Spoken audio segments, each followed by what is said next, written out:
¿Ha llegado Dios en algún momento a quitarle la vida a alguien porque ha pecado? Es decir, cometió un pecado X o y ese pecado, la reacción de Dios frente a ese pecado es quitarle de inmediato la vida a la persona.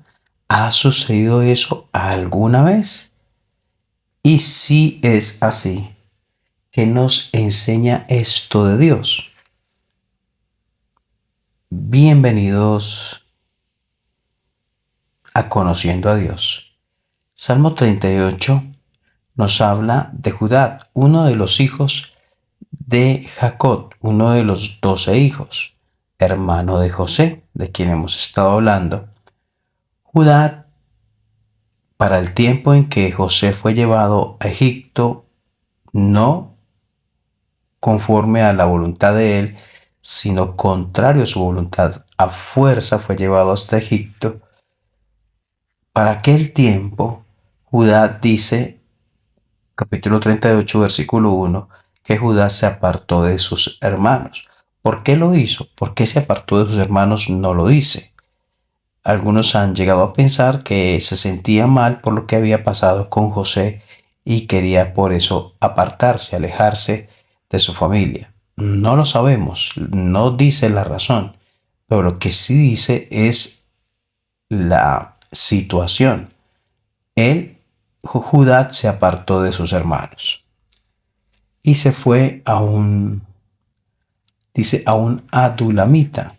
Esto es de los cananeos. Y allí estando viviendo con estas personas, él toma por mujer a una cananea, el versículo 2, y ella queda en embarazo. Él tiene 3 hijos con ella, Onán y Sela, 3 varones, y ellos crecen, y Judá, o sea, el papá, busca esposa cuando es el tiempo para su hijo el mayor, y busca a una mujer llamada Tamar, igualmente cananea. Hay que decir que Dios, desde el principio de la Biblia, enseña acerca de la separación que debería existir entre el pueblo de Dios, el pueblo de la fe y el pueblo que no es de fe. En Génesis vemos como mientras la descendencia de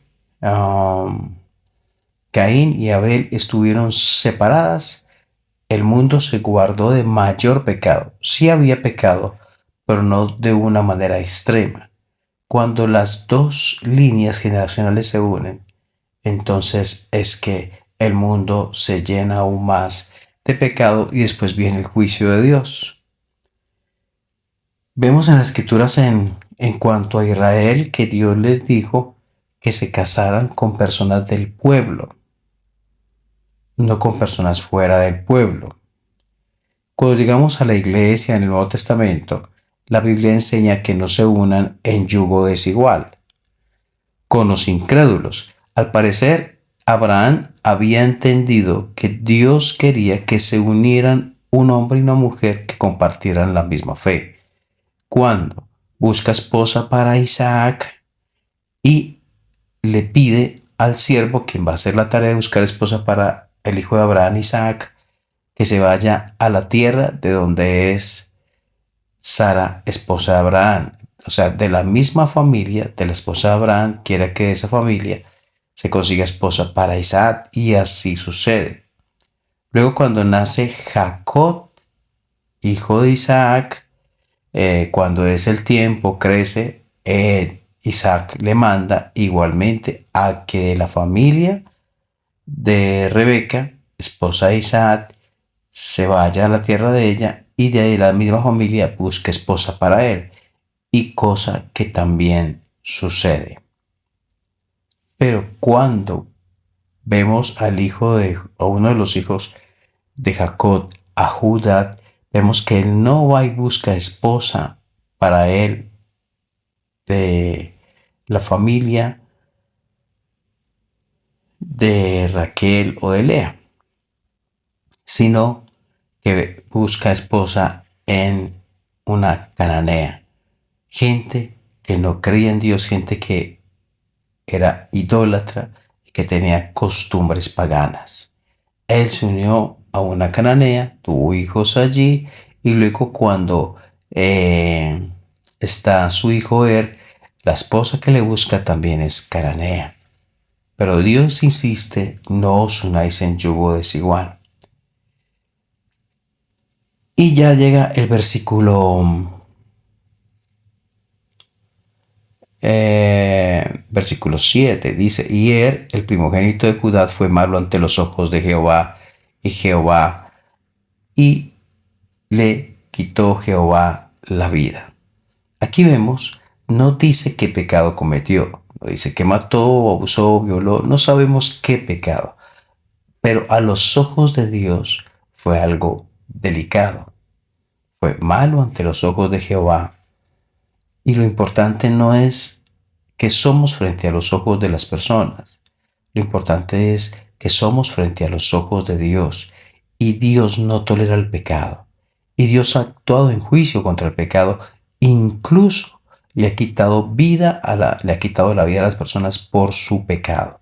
Y es uno de los ejemplos que vemos en la Escritura acerca de tal hecho, del rechazo de Dios por el pecado. Dios quiere enseñarnos que no importa el contexto social, no importa, no hay excusa, no hay justificación, no hay aceptación de Dios por el contexto social en el cual ha sido criado alguien.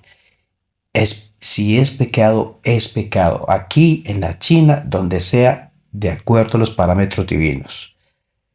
Dios le quitó la vida. Entonces, versículo 8, Judá dijo a Onán, o sea, hermano de segundo hijo de Judá, llégate a la mujer de tu hermano, despósate con ella y levanta descendencia a su hermano.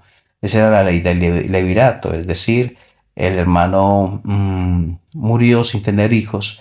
Ahora, el hermano de él, del muerto, toma por mujer a la que era la esposa del hermano para tener descendencia con ella, el primer hijo entonces se tomará como hijo del hermano y así no desaparecerá de alguna manera el nombre del hermano de las generaciones. Llégate a la mujer de tu hermano, despósate con ella, levanta descendencia a tu hermano. Versículo 9. Sabiendo Onán que la descendencia no había de ser suya, sucedía que cuando se llegaba a la mujer de su hermano, o sea, tenían relaciones, vertía en tierra. Entonces, al verter en tierra el semen de, de Onán, entonces evitaba que ella quedara en embarazo. Por no dar, dice, terminando el versículo 9, por no dar descendencia a su hermano. Y esto, versículo 10, desagradó en ojos de Jehová lo que hacía, y a él también le quitó la vida. Dios reacciona frente al pecado. En primer lugar, frente a un pecado no identificado, pero Dios juzgó. Y el segundo, rebeldía frente a algo que Dios quería que se hiciera, que se tuviera descendencia del hermano que había fallecido. Y frente a esto fue rebelde Onán y Dios le quitó la vida. Dios reacciona frente a la maldad del hombre. Dios reacciona frente a la rebeldía en el corazón del hombre. Dios de pleno rechaza el pecado. Dios juzga el pecado y Dios puede quitarle la vida a cualquier persona. Hoy mismo, cuando Él quiera, a quien Él quiera, puede quitar hoy mismo la vida a alguien por su pecado.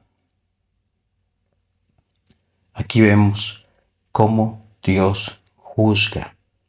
No podemos perder de vista este Dios presentado en la Escritura, porque el Dios presentado en la Escritura es perfecto. Todos sus atributos están en perfecta armonía. Y esto que se está hablando aquí realza la santidad de Él, realza la pureza de Dios, realza la justicia de Dios. Este es el Dios presentado en las Escrituras, no un Dios que se adapta a la sociedad, sino un Dios que es y era y será. Un Dios que piensa lo que piensa 2000 años atrás, lo piensa hoy y lo pensará hacia el futuro. Un Dios que no se adapta, un Dios que no cambia en cuanto a sus parámetros morales y un Dios que rechaza completamente el pecado. Ese es el Dios de la Escritura, el Dios que quiere ser conocido. Que el Señor bendiga tu vida.